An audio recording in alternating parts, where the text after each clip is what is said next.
This is the Fantasy Labs podcast. Welcome. I am Bryan. I am doing a solo pod for the first time ever, so I'm going to attempt to talk to myself for 30, 45 minutes, which I do kind of in general, but I've never done it on video or in audio, so this will be interesting. So I'm going to go through the NBA slate for tomorrow, which is tomorrow being the 4th of November. It's the Wednesday slate. As you probably know, I usually have Justin here. He is working on projections and stuff, and he's going to be back on our regular pods. And we're going to do them on Sunday, Tuesday, and Thursday.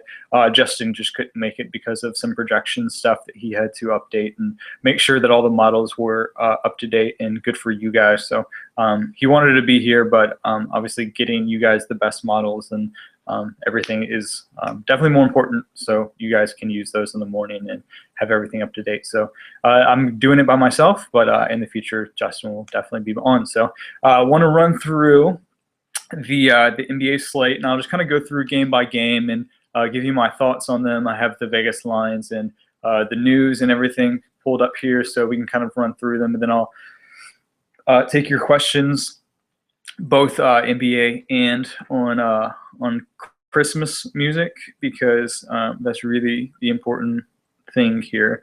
So send those in. I've already gotten questions on Twitter, so I appreciate that. So let's start through the NBA game. So the first game tomorrow that we're going to go over is the Celtics and the Pacers. So the total here is 202. There's a couple games right at that level. So the Celtics are currently 2.5-point favorites on the road against the Pacers, which is a little interesting. I'm not sure kind of who that says more about, whether it says more about the Celtics or the Pacers, probably a little bit of both. So that puts implied points. The Celtics are at 102.25, and the Pacers are at 99.75. Interestingly, the Pacers are on a back-to-back, but it is a road home back-to-back. So I think that's probably a little bit of the reason why the line is perhaps more skewed towards the Celtics than you would initially think in just a kind of a regular game. But the fact that the Pacers are playing in a back-to-back is probably a fairly big deal just because of their depth in general anyway, especially on the front court. And the Celtics are kind of the team that we know is just loaded at every position and it has a ton of depth, both bringing Isaiah Thomas off the bench, but also their front court is stacked too. Think what you want of Jared Solinger and those guys, but having David Lee and Amir Johnson and Tyler Zeller and all those guys, you're talking about capable NBA guys coming off the bench. So I think that kind of puts them in a bad spot, being the Pacers. The fact that they are already kind of one of the less deep teams, and they're playing probably the deepest team who is coming off rest, and the fact that they're playing on back-to-back. So a little bit of a downgrade. Avery Bradley was questionable, but he's now probable. So just kind of another depth thing for the Celtics. And I think that this game is interesting. I think I'm probably going to not be super on the Pacers here, just because of the back-to-back. I think that if you're looking at kind of the higher-end guys, there's a bunch of the higher-end guys tomorrow. You got the Clippers Warriors. It's the nightcap, and that has the huge total at 218, which is significantly higher. So 218, that's 10 points higher than the next game. It's 7 points higher. I missed the Raptors Thunder game, but 7 points higher than the next closest game. So just a massive jump at that for that last game. So you got a lot of studs. You got Blake and Steph and Chris and all those guys, and just the fact that you're having a low over-under game plus the back-to-back and everything. So I think if you're kind of looking at sort of the stars of this game, Paul George being one of them, I think I probably look elsewhere. GPP is fine, which is interesting because really you can kind of make the case for really any 8K plus guy to be a GPP play. So when I say he's fine in a GPP, I feel kind of dumb just because if he's 8K, that means that he's getting a lot of minutes and a lot of usage. and those guys are kind of all at the price range, or at the usage range rather, where they could go off for a game. So, but I guess the distinction is just that I probably not on this game in cash. So let's move on to the next game, Spurs and Wizards. So the Spurs are 3.5-point favorites. The over-under is 202 again, so it's the same as that first game. It puts the implied away points for the Spurs at 102.75 and the Wizards at 99.25. This game is interesting. I think that this is actually a really interesting game as far as real-life basketball. I'm not sure if it's terribly interesting from a fantasy standpoint, but for real life, I think it's definitely a lot of. I think it's just interesting for a lot of reasons, as far as whether the Spurs can finally get their mojo with LaMarcus Aldridge and how that's going to work, and kind of for those reasons is why I am off this game kind of in cash. I think it's kind of hard to tell what exactly the Spurs are going to be as far as their like final form. LaMarcus is still a good player. Like, I don't think that I've watched anything that really turns me off of them as far as like a talent standpoint. I just think that we looked at the game yesterday with the Rockets and the Thunder, and if you kind of just went into the game, you would think that the Rockets had no chance. They looked really bad. Harden looked bad. Lawson looked bad. And even just that first game of the season together, they had Lawson and Harden on the floor, and it looked like they just weren't going to be able to play together. I mean, Lawson was already not a great defender. Harden is not a great defender, but that's a little overstated. He's not like the worst defender in the league like some people think. But that first game, they were really bad together, and I think a lot of people, including me, were kind of rightfully worried about them. But I think this just shows that, sample size. I don't think it's really feasible to panic at a 3-game sample size, really, of anything. I think that it's useful to interpret data and to figure out, okay, why is this happening? And, what can I see with my eyes that kind of matches up with the data that I'm seeing in this 3-game sample size. But I don't think that you should really make definitive claims about anything this earlier in the season. So as we saw, we didn't think that maybe Lawson and Harden would be a great fit. But then last night they looked really good against it kind of looked like a really good Thunder team. Obviously, that's at full health. So I think that they're going to be fine. They're going to be at the top of the West and give all those guys a run for their money, as like the Warriors and the Spurs and the Clippers. So I think that the Spurs are not probably as good as they are going to be. But I also think that they will get better. So I'm not too worried about that. And I probably not super on them in cash. I think I'm fine with Kawhi. And I'm probably okay with Patty Mills as like a cheap point guard pump play. I haven't figured out exactly where I'm going with point guard. I think there's some interesting options. I think TJ McConnell is actually kind of an interesting option with the 76ers, especially. I'll get to the news in a second. But, some interesting possibilities there. Wizards side, I don't think this is a great spot for them, just the matchup as far as like being safe in cash. Wall and Beal are obviously fine. I think Beal is still underpriced at his spot. So I'm okay with him, and I'm potentially even, I don't know. I like his price point for cash games, but I don't like the potential cross matchup of Kawhi on him.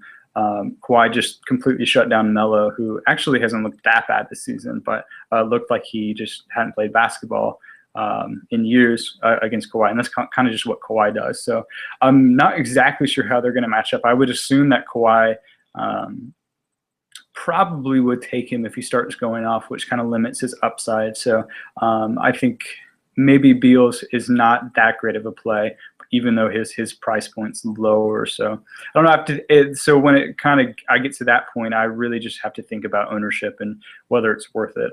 Is Beal going to be lower owned for those reasons? And if so, then I don't mind the kind of the negative matchup. And can stomach it more. But if I think that he's going to be owned probably where his price reflects him to be, then that's when I kind of weigh the matchup more importantly, and I'd be more willing to fade him. So I think John Wall is probably okay. I don't think that Kawhi would match up on him. I think he'd probably match up on Beal. So I think Wall is fine. But that's probably it for me as far as that matchup goes. So the next game is the Nets and the Hawks. The Nets are at 94.5 implied points, and the Hawks are at 102.5 implied points. And this puts the over-under at 197, and the Hawks are 8-point favorites. So yeah, hang on. I'm going to turn my microphone on because I forgot to do that. Hang on. This is great podcasting, I realize.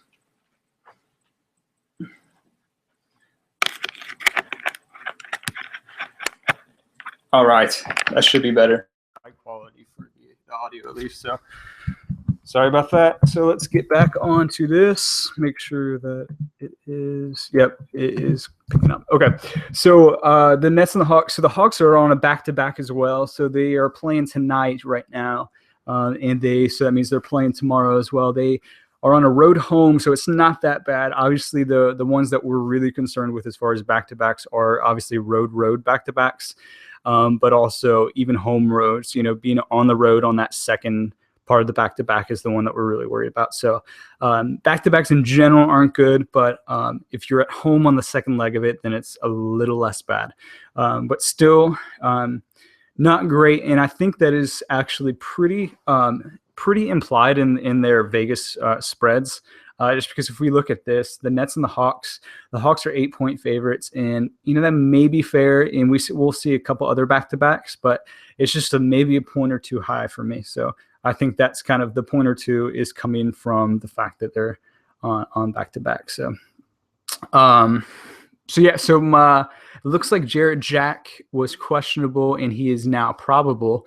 So that's an upgrade for the Nets. He's not a very good real-life player, but at his price point, he's actually been fairly solid so far in the season. So I'm going to wait and kind of see where his minute load is going to be. So that's something I'm going to monitor in the news, and that's something Justin will obviously monitor and get his projections up as far as minutes go. But whether I play him, even at his nice price point, is obviously dependent on whether he's going to be at full strength or not. So Jarrett Jack is fine if he's at full strength, but obviously if it's anything less than that, he's just not a good enough point guard to make it worth it. Even despite the fact that he's technically a value play. So going on the Nets guy that I probably am somewhat interested in is Brook Lopez. Maybe in a tournament, but the Hawks are actually pretty loaded up. This is probably a situation where I would really target Lopez last year because of the fact that the Hawks are a little undersized on their front line. You have Millsap and Horford, who aren't super huge guys. And the fact that those sort of kind of bigger guys, Lopez or Monroe or whoever, you're talking about your 7-foot guys who really have some touch around the basket, could actually do some damage against these guys last year. But I think this year with the addition of Tiago Splitter from the Spurs, who is kind of that same mold, who's that, he's 7-foot guy and is solid defensively, can defend the rim and hold his own against those guys who kind of want to back him down. I think that it's not that great of a play as probably it would have been last year. So I think Lopez is fine, but I'm probably more so GPP than in a cash game. The cash game part worries about it just because of their crazy low implied points. I mean, 94.5 is the third lowest, third lowest of the slate, just behind the 76ers and the Blazers. So that kind of probably takes me off of him in cash, but I'm still okay with a GPP because of his potential, double potential, especially on DraftKings with that double, with that bonus.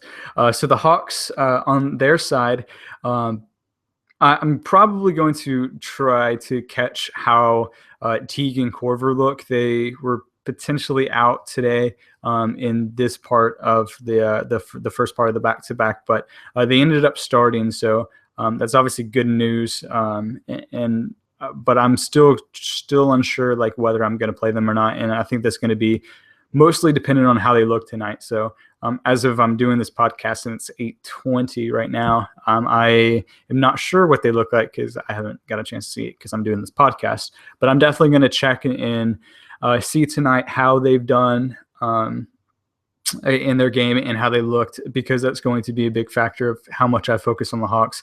And I really think that kind of either downgrades or upgrades the whole rest of the team. I think a lot of them are really dependent upon the Hawks are one of those teams where they don't have a ton of guys that are super individually skilled. I mean, not to say that they're not individually skilled. Millsap and Horford are really good, obviously, but not guys that are going to like just take over a game by themselves. So it's almost like when you're looking at a player's usage, you also have to look at like how much of his usage is probably tied up in their system as opposed to just his own ability to do things and get his own shot. So I think the Hawks is a good example of, even if Teague and Korver were limited or out or for whatever reason, and it gave a bump to some of the other guys, whether it's Bazemore on the wing or whether it's even Justin Holiday at the very end of the bench, or Millsap or Horford or any of those guys. I think that you also have to realize that a bump in usage does not necessarily mean like a bump in expected fantasy points. I think that you can try to predict, and I think a lot of it is pretty intuitive, like how much a usage rate is going to increase, but the efficiency of that player is going to decrease. In general, there's a very strict correlation and relation between usage rate and efficiency.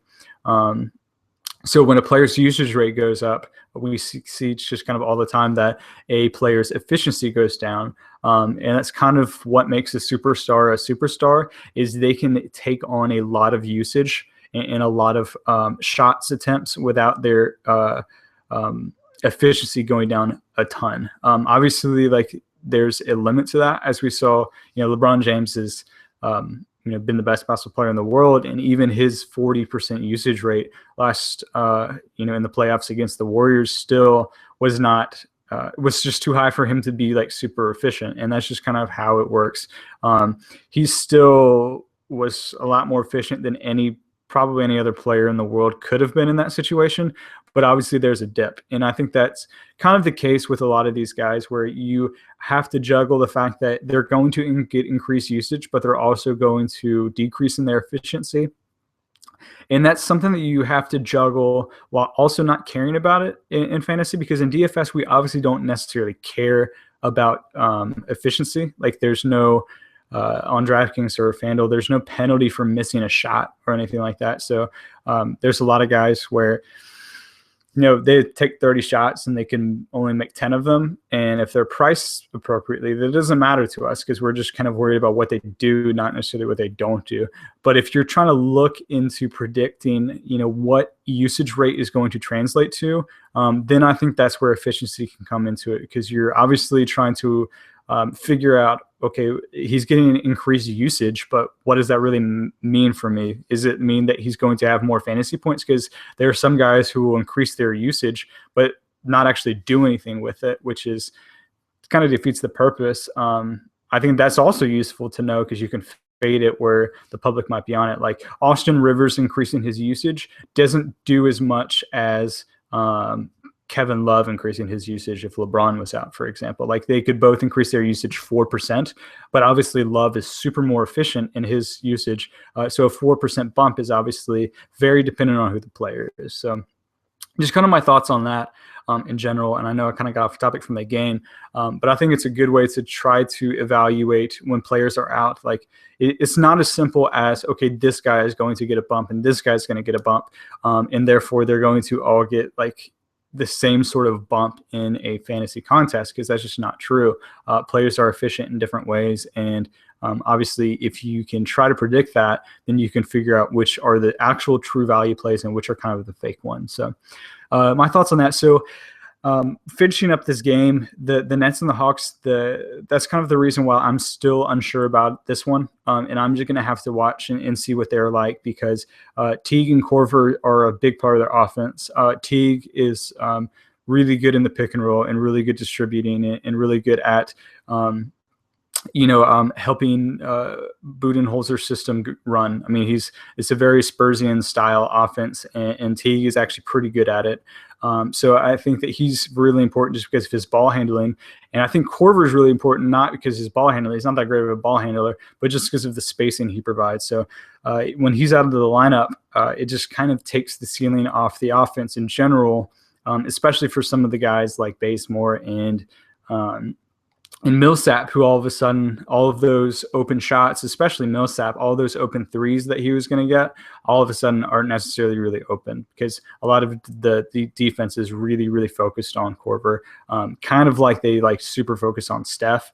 Obviously, they're not the same type of player, but teams are really, really, really stressed out about Korver when he's on the floor, and it helps the rest of the team. So even though that Korver may not he may be limited or may not play, and it doesn't really matter for you as far as whether you're going to roster Korver. I think it matters for the team. So those are my thoughts on that one. Let's move on to the next game, which is the Knicks at the Cavaliers.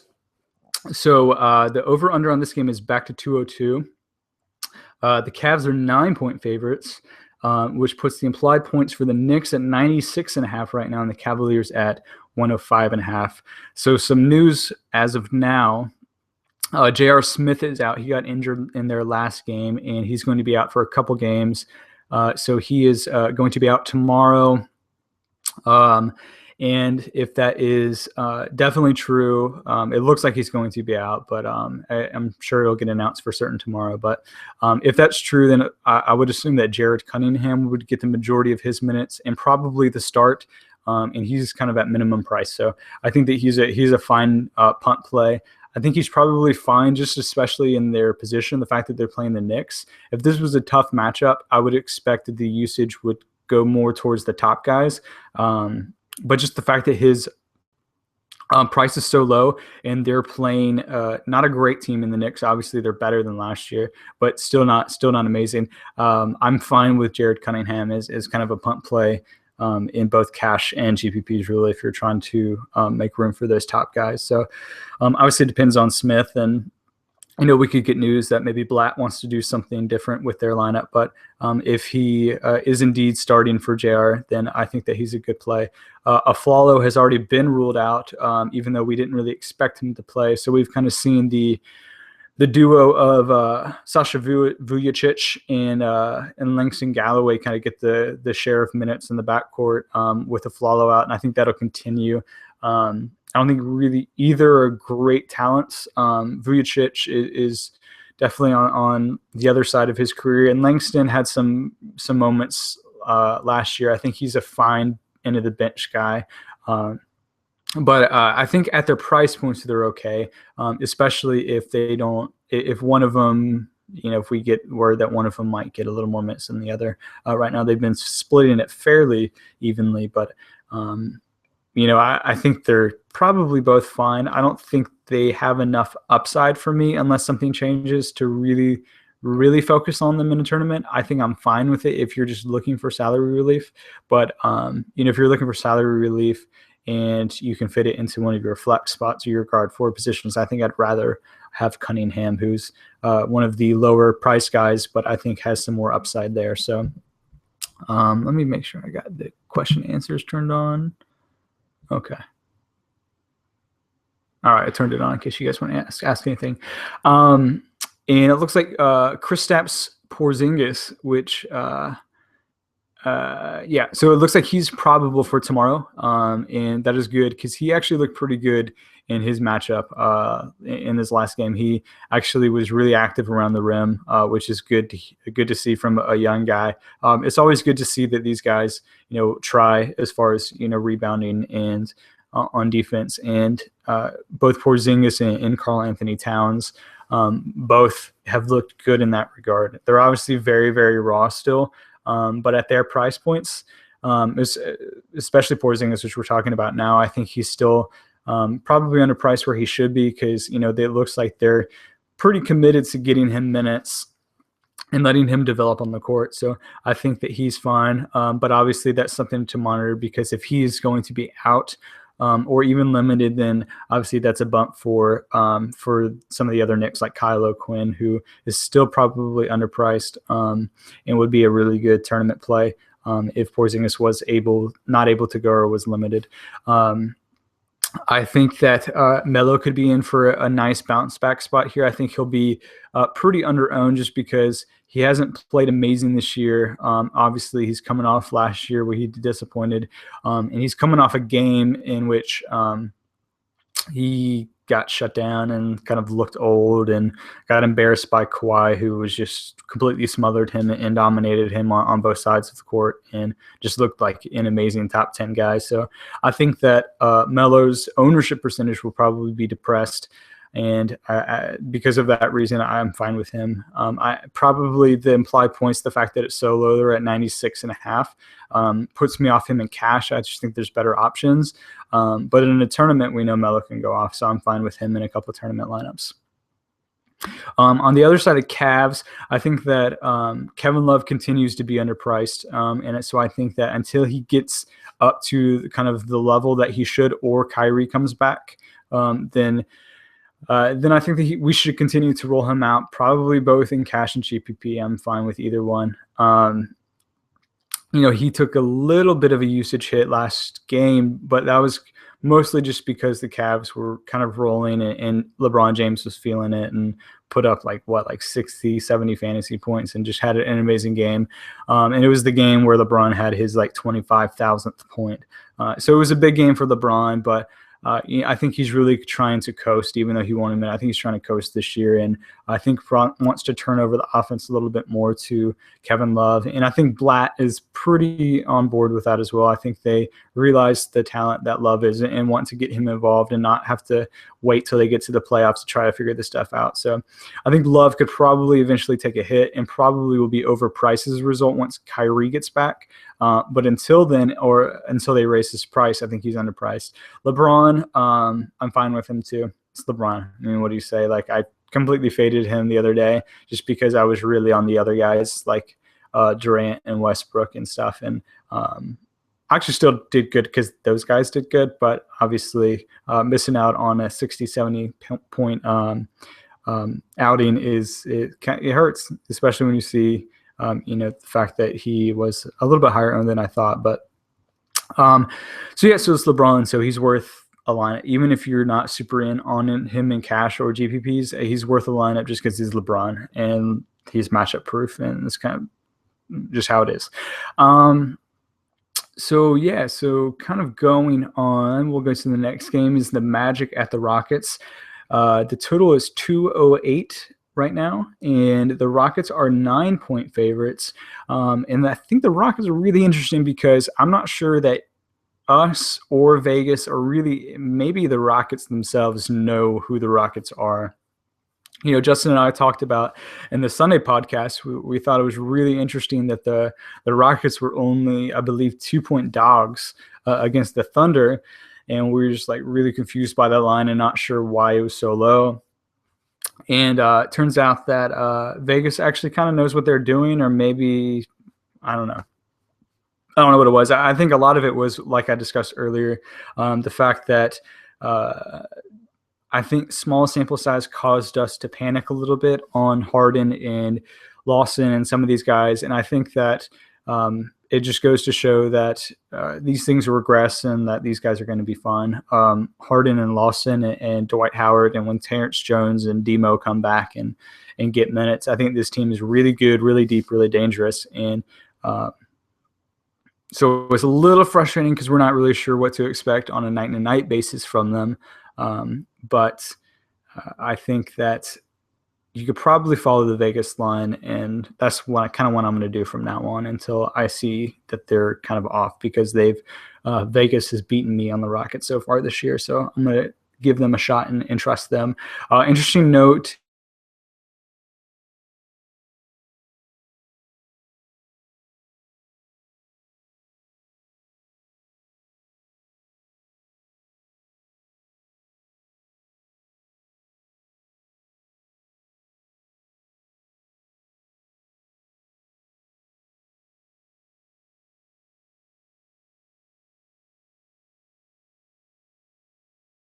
That probably puts me off of most of the Magic in cash games. But I'm still fine with some of these guys in GPPs. Vukovic is fine in GPPs. He's always kind of a double threat, and guys like Oladipo and Elfrid are always have potential to go off as long as Tobias. They have a lot of really talented players. A lot of the thing is that we're not really sure how the usage is going to be distributed. They have a lot of mouths to feed, and just the fact that their over under is pretty low. I mean, they're under 100, which is one of the lower ones of the slate, or probably about in the middle to lower. And the fact they're on that road back to back, I just don't really feel like guessing with those players.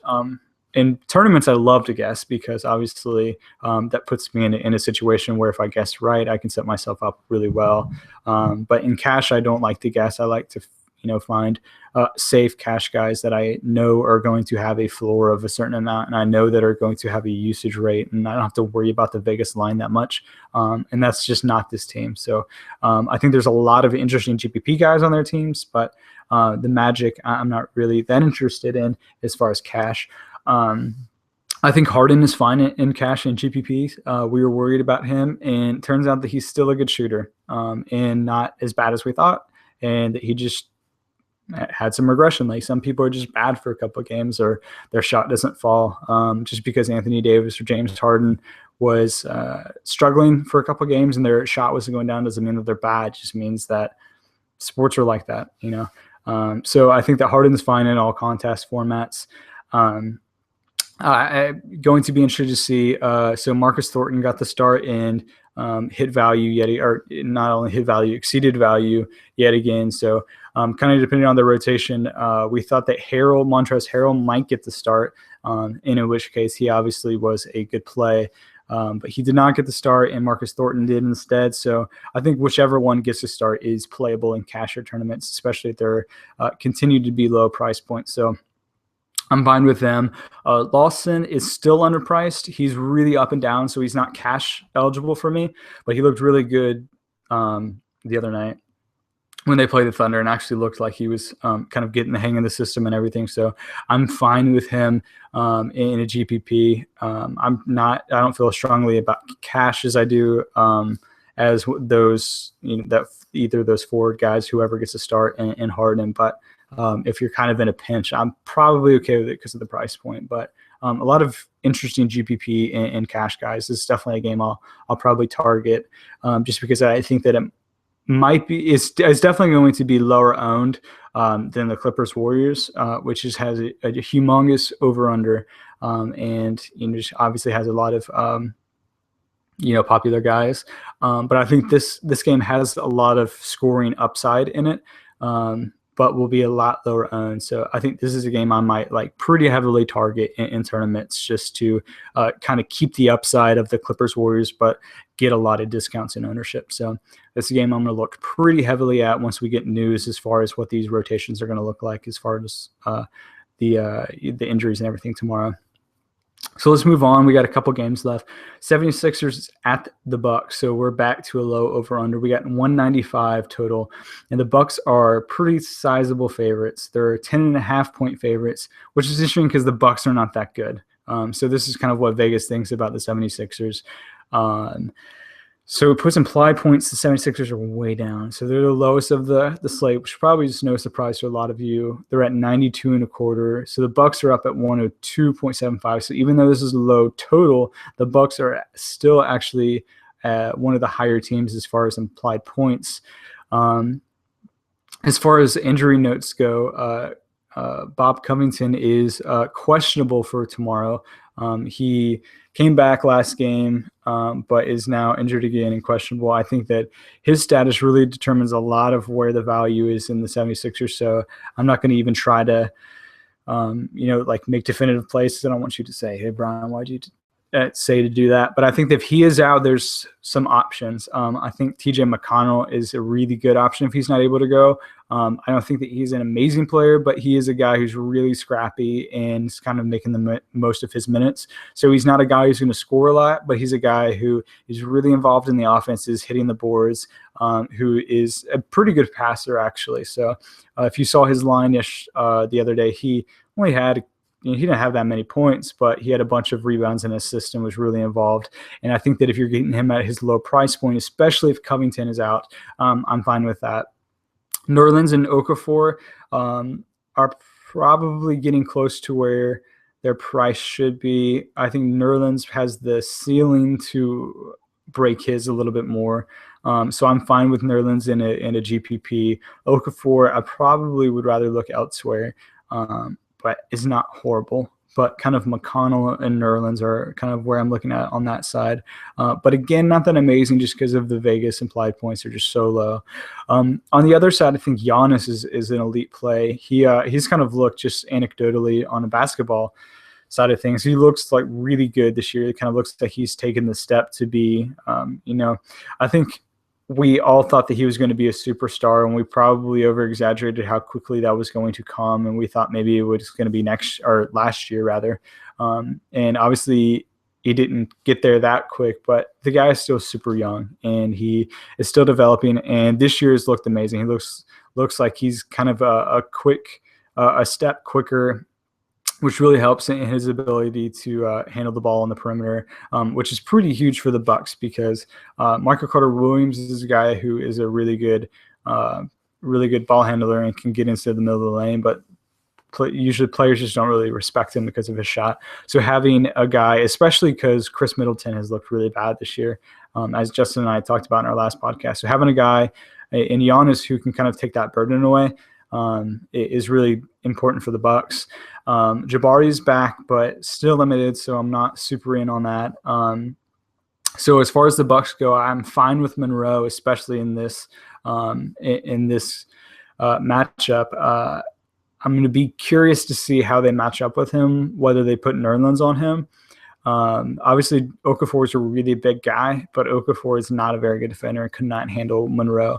But I don't think that Nerlens can either. I think Nerlens is a really good rim protector, but I just don't think he has the bulk to be able to hang with Monroe. So I think this could be a big Monroe game with potential to have a big GPP game for Nerlens. So kind of my thoughts. Definitely Monroe and Giannis are my favorite targets of that one, and I'm fine with them in cash games for sure. So the next game is Raptors at Thunder. And this is actually the second highest of the over-under of the slate. So we have it at 211. And the Thunder are 9-point favorites.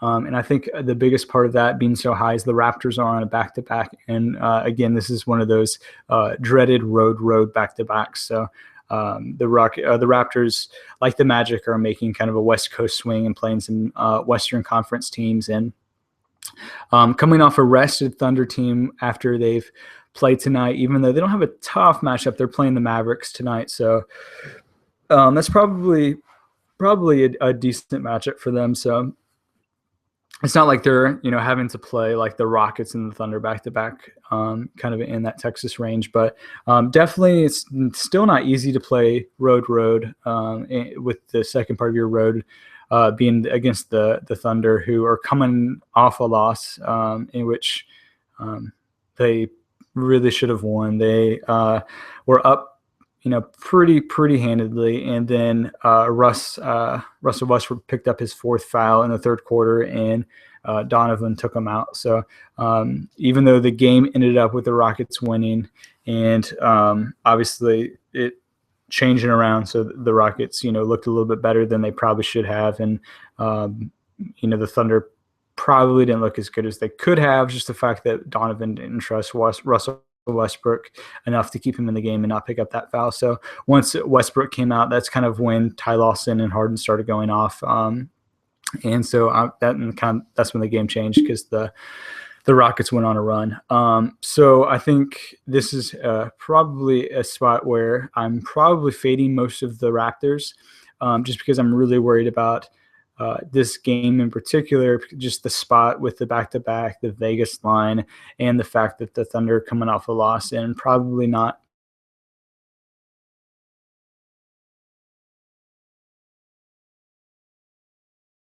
guys are fine. So I don't think they're like bad GPP plays. I think Lowry's fine, especially because probably people aren't going to be on him at all given his matchup against Russ and kind of the other options in the slate with, Chris and Steph playing later. And then you have Dame in the game right before that with Knight and Bledsoe and obviously Russ in this game. So there's a lot of point guard options. So I think Lowry would be super under-owned in a bad matchup and in a back-to-back. So, it's whether you want to take that risk. I probably won't in too many lineups and maybe a lineup here or there.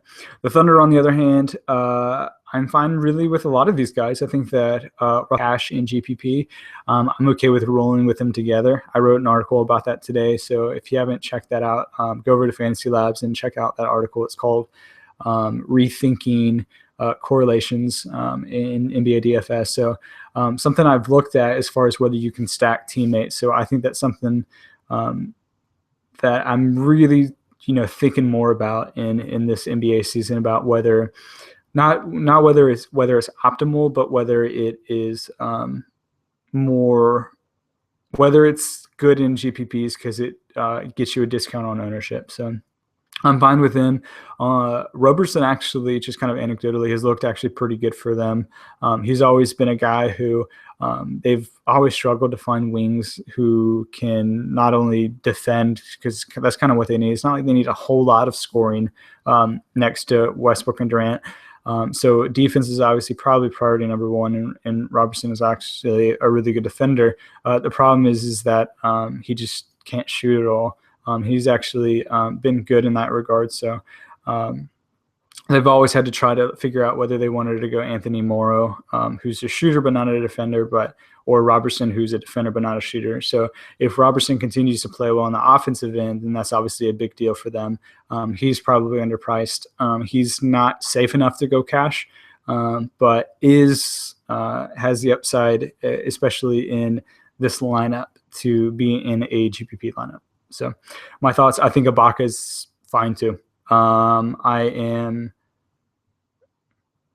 probably fine with him in cash or GPPs. I still think, I was looking at his price earlier, he's probably fairly priced, and he's in a plus matchup. So I have no problem with that. So moving on, Kings Suns, we got 3 more games left, so we're trying to move through this. Kings Suns is at 205.5 total. The Suns are 8.5-point favorites, which is pretty sizable. Obviously, the biggest thing here is that DeMarcus Cousins is probably going to be out again, and the Kings are on a back-to-back, with the second being a road game. So they're playing at home tonight, but they're on the road against the Suns tomorrow, which from Sacramento to Phoenix isn't the shortest flight in the world. So I think that could just the fact that they're already without their best player and Boogie's not playing, and the fact that they're having to hop on a late flight tonight to get over to Phoenix to play them, to play the Suns. I don't think this is a great spot for them. Willie Cauley-Stein is a great play. He's still under-owned. So I think that he's fine, and he's young enough where I don't think he would be super affected by the back-to-back. So I'm fine with him. Kufis is kind of in a similar spot, even though he's a little priced up for me. If I have to choose one of the two, I'm obviously definitely going Cauley-Stein.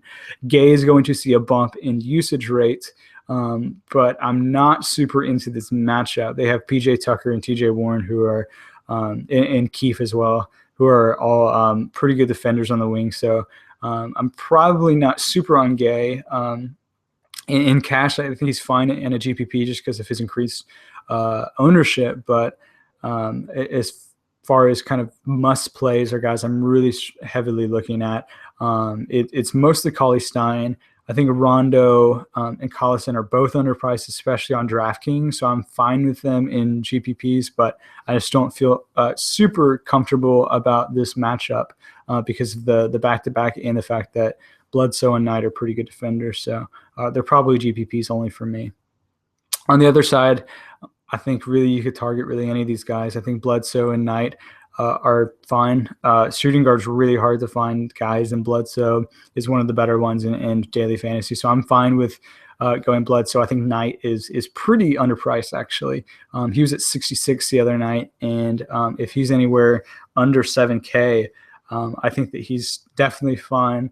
I think he's fine in cash because of this matchup. And I think that he's fine in GPPs, especially given the fact that you're going to get him at really, really low ownership because all of these guys in tournaments are going to be over the Blazers and the Clippers and Warriors, and obviously Chris and Steph and Dame. So I'm fine with a lot of the Suns being GPP options. Tyson Chandler is probably a smidge underpriced, so I'm fine with him in GPP, but I don't think he really has the floor to give me any thoughts in cash. So 2 more games left, Blazers and the Jazz. This one is the lowest over-under of the night at 191. So the Jazz are 6-point favorites. So they're probably they're about in the middle as far as implied points, but this puts the Blazers like right around 76ers level, which is interesting. So I think this takes out all of the Blazers of cash for me because of this line. I'm obviously still fine with Damian.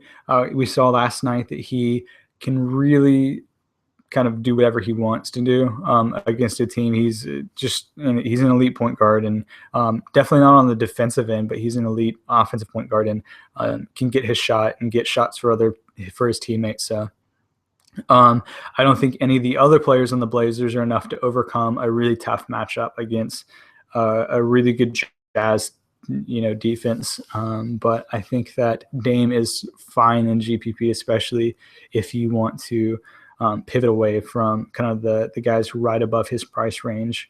I definitely wouldn't go cash because I would prefer these other guys that are a little bit safer and in better matchups and in better implied points games, especially in cash. But if you're just kind of looking for an ownership thing, then that's fine. The only other guy that I would probably be fine with is Aminu, just because he's still underpriced. I've been rolling him. He's been in I think he's been in every cash game lineup that the Blazers have been a part of that slate. And I probably am still fine with him, but this is kind of the first matchup where I'm really maybe think twice about it. So I'm not sure what I'm going to do about that, but maybe. I don't know. I'll give you guys some of my thoughts about that tomorrow, kind of once I think about it a little bit more and we see some clarity as far as some injuries go. And speaking of injuries, a really, really important one that could really define your lineups in the slate is Derrick Favors is questionable for tomorrow.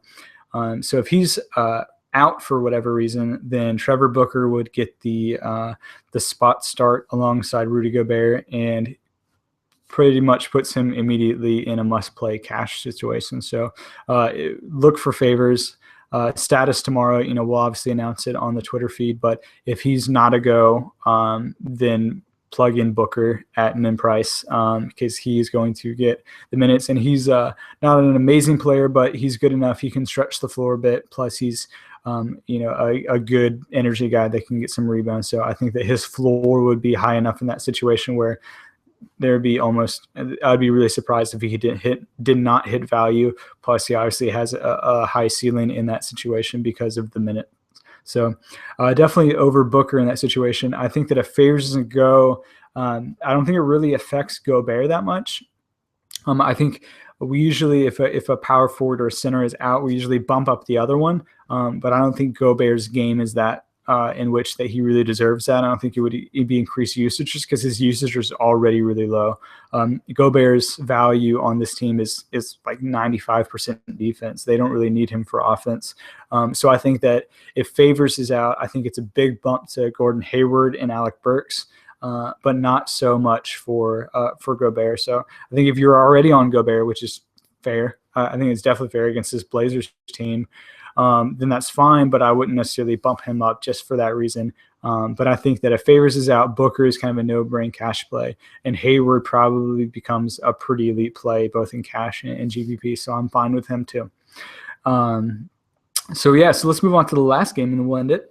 or at least I'll take some of your questions so we can end it. So last game is Clippers Warriors, and this is the big game. We got a spread of Warriors are at 7.5 point favorites right now, and the total is at 218. So yeah, so we obviously have the Raptors Thunder at 211, the Magic Rockets at 208, and this is out at 218. So just crazy high. So puts implied points at Warriors at 105.25. So looks like even though they are, pretty sizable dogs, they're actually still one of the highest projected teams as far as points. And Warriors are obviously the highest at 112.75. So I think that pretty much all of these guys are cash and GPP options. I mean, I think Steph is Steph. I mean, he's ridiculous. He's probably the best player in the world right now. Whether that's a hot take or not, I don't know. But he's really, until further notice, you can be putting Steph in your lineups. I think that Chris Paul and Blake are fine too. DeAndre, I might be a little worried about, but I don't think with Bogut out, Zealy is good, but I don't think that it really puts me off DeAndre too much. If Zealy is in for Bogut again, I think that he's a really interesting punt play. He destroyed value yesterday in their game, and I think that he will again. So I'm fine with that. There's not really many players I don't like in this game, actually, just because of the high over/under. Obviously, you can only get so many of them in your lineup. And if I guess if I had to rank them, especially Chris and Steph, I would probably have Steph as my favorite cash game play. But I'm really fine with any of them. I think they're all fairly safe, and they all have a pretty high ceiling because of the matchup. I know the Warriors are really good on defense, but I just don't think that while the Warriors kind of are like a really good, they do have a good defense, but I'm trying to think. I just don't think that Draymond would be able to give Blake that many fits enough for us to worry about it. And I don't think Zealy is the type of player that would give DeAndre fits. So I think that they're good enough to handle the Clippers as far as their entire team. But I don't think that it would necessarily like super negatively affect the fantasy points of any of those guys. So I'm really fine with any of those players. So Zealy, again, is one of my favorite plays, but that's about it. So so let me pull up your questions, and then I'll end the podcast, and we can move on. Oh gosh, I got a bunch. Okay.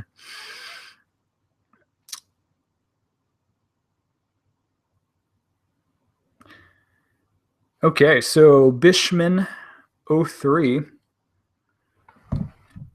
ask, how long do you think it takes to know if your process is positive EV and positive ROI? So I think what he's asking me is kind of sample size. So if you develop a process in your models, so like obviously a big part of Fantasy Labs is that we develop your models. So I know I get a ton of questions on Twitter every day. Like, hey, you prefer this player or this player and all this stuff. And I obviously answer as many as I can. I am doing a lot of articles and doing a lot of stuff during the day, and I'll try to get to them as many as I can. But I think one of the cool part about Fantasy Labs is really I'm going to give you the answers of our data because I really believe in it. And we've spent so long and so many hours, Justin particularly, and all of the development guys, as far as building the site, building these models that we believe in. So if for whatever reason I can't answer you, I'll try, but you can kind of go to our models and trust that, the pro models and our player ratings and our projections match up to what I think because we've put our time and effort into it, and I wouldn't lead you astray. That sounds bad. It's not that I wouldn't lead you astray. I believe in it enough where I'm not going to like go against our models because I've like worked hard into getting them to where they are, So the question is if you're building your process to build lineups, whether it's building your models or it's taking a strategy and trying to figure out how to be contrarian or how to build a cash lineup as far as whether I need to focus on paying it for point guards or whatever. How long does it take to know whether that process is a good one or not? And I think that's a great question. I think it's the nature of sample sizes. And I think that if I knew the answer, if anyone knew the answer of exactly when we could define that point, then I think we would make a lot of money, because I'm sure there's a lot of people that are wondering that same question. So I think as far as like a time goes, I think that it's not something as far as time. There's not like a cutoff time, but I think you'll know it when you know it. And that sounds like a really lame answer, but I really encourage people to go through their lineups every day. Like if I could encourage someone who's new to daily fantasy, like what would you say to do? I would say go over your lineups each day and look again at them. Like it sucks to see your lineups that didn't do well, and it's not fun to evaluate them, especially the ones you're like, crap, why did I end up with this guy?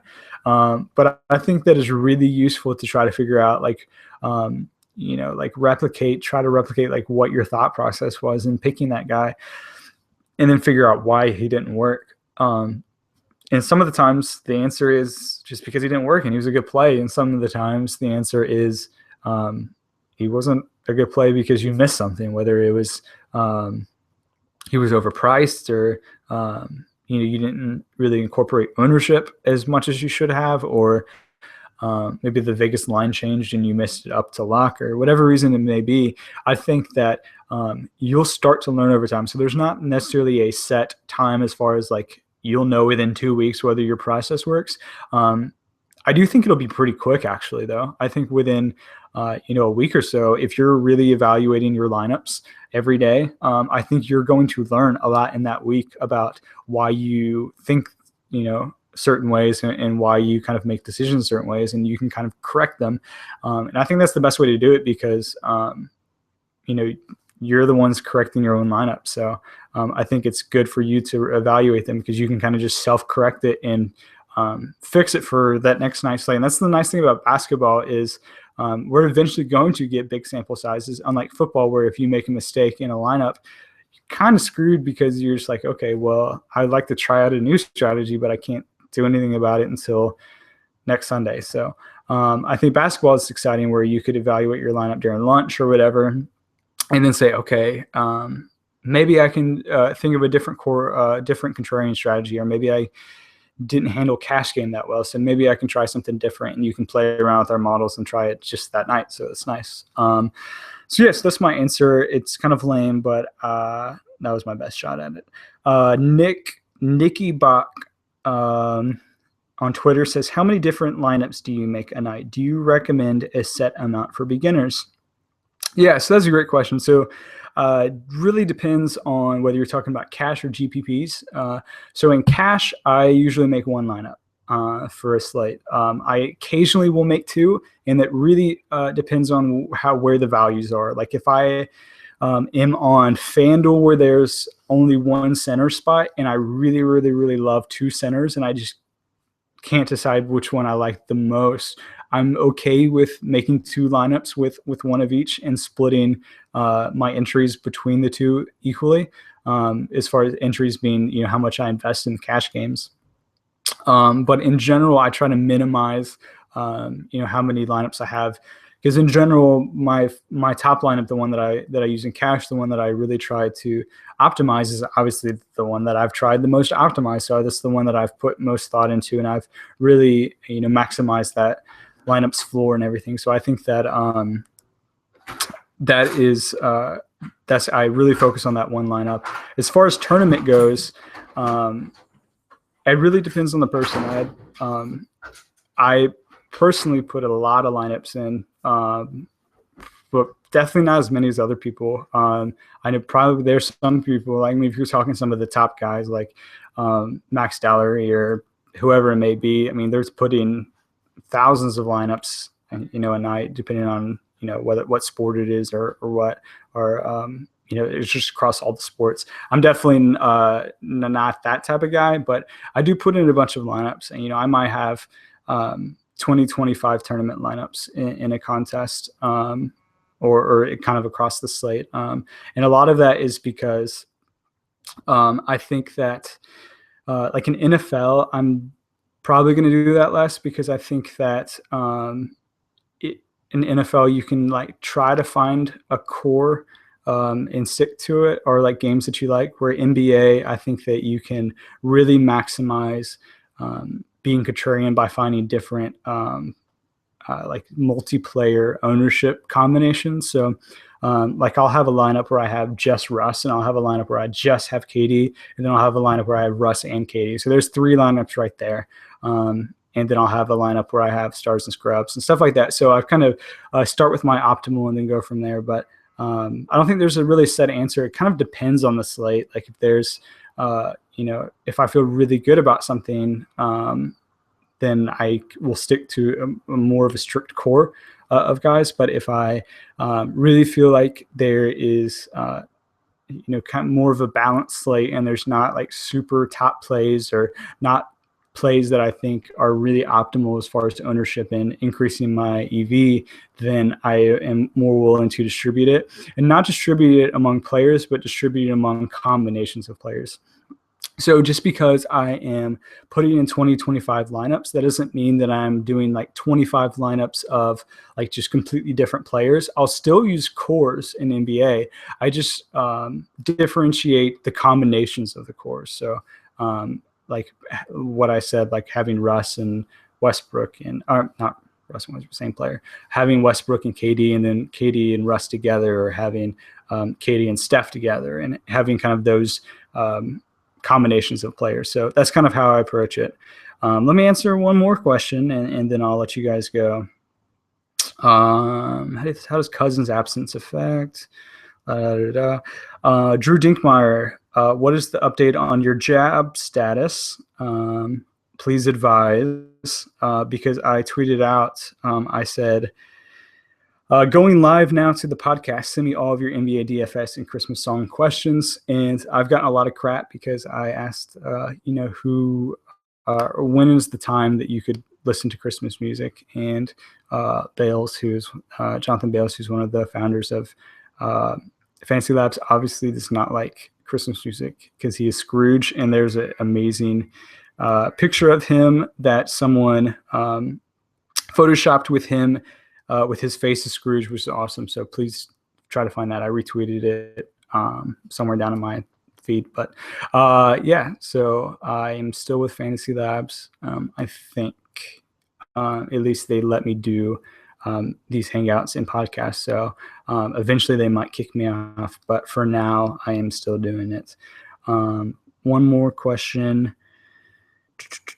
So my contra, this is a good question to end on. If usage and fantasy points have a positive correlation, how do you think usage influences each skill position in what way?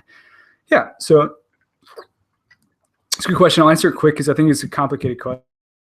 Usage is really dependent on different skill positions. I'm not a huge positions guy. I don't really believe in like shooting guards and small forwards. I think I believe in like skills and what guys can do. So I'm less interested in whether Paul George is a small forward or a power forward. I'm more interested in what the lineups around him allow him to do and what his skills bring to that lineup.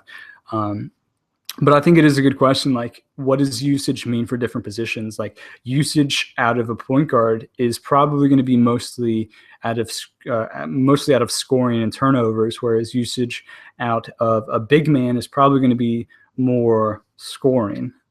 Just because they don't have as many turnovers. And I think it is important to remember that usage is 2/3 negative, actually. So usage can be broken up into 3 different categories. So a play can end in 3 ways, or by end, it can be used in 3 ways. So a player can make a basket, a player can miss a shot, and it is rebounded by the other team, or they can turn the ball over. Obviously, if they miss the shot or it's a turnover, that's not good for us because that's negative usage. And, we want high usage players, but we don't want high usage players that are missing shots and turning the ball over, because then they have high usage, but they're actually not doing anything for us. So we want players who have positive usage as far as scoring points. And I would say that the best thing you could do is probably go over to 9 on calculus, and Seth and the guys over there have actually parsed through the sport VU data, and been able to break up usage into a bunch of different categories. So you could see a player's scoring usage. You can see their playmaking usage. So like the usage that John Wall uses, how many plays he uses to set up players, the amount of turnover usage. So a guy like Michael Carter-Williams is high usage, but a lot of that is turnovers. So you can see the breakdown of usage in their game where it's not just this broad term of usage, which is nice, but it doesn't really tell us that much as far as, how efficient or how much fantasy points they're going to score. Whereas I think some of those stats with the new Sport VU data, especially over at Nine Calculus, can definitely tell us a little bit more about that. So I would encourage you to go over there and check that out, and just kind of like immerse yourself in that and kind of study the players and figure out, okay, these players are generally high usage, but it's mostly positive because they have, high marks on the playmaking and scoring side of it. So definitely do that. And I'm going to end it here, but shoot me your questions. And tomorrow we are going to start our Twitch account. So I'm going to have like a lunch line podcast where I go over the lines in the early afternoon. And Justin's going to do a Twitch tomorrow night after the games for the Thursday night slate. And then we'll obviously update you on the news and kind of updated projections and stuff for tomorrow's slate. And feel free to shoot me questions or tweet at me or whatever, and I'll do the best I can. But thanks for listening and good luck tomorrow.